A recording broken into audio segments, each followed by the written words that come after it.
Vamos comigo para ir para Paris. Sendo claro que quem montou esse look não fui eu, foi meu personal stylist, que eu vou deixar o arroba dele aqui.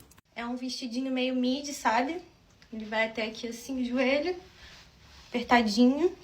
Por cima eu vou colocar esse blazer aqui, grandão. Parece até a roupa que meu avô ia pra igreja. Por último, essa bota aqui, que eu fui quase obrigada a comprar. Porque eu gosto? Não, porque o Juan me obrigou. O Juan, gente, ele me faz usar coisas que eu olho e falo, meu Deus do céu, eu nunca usaria isso. Ele me faz usar e gostar. Quero uma estrela, uma estrela. Eu não sei me maquiar, mas eu fiz um negócio aqui na medida do possível. Meio nude, meio terroso, pra poder combinar com a roupa. O vestido ficou assim. Caralho, mó rabão, viado. Agora vamos colocar essa peça aqui de pastor.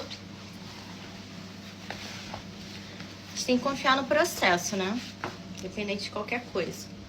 Castigo do monstro. Sim! Aí prendi meu cabelo. Coloquei a bolsa. Ah, e a bota ficou assim.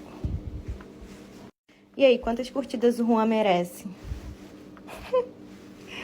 Eu amei, sério.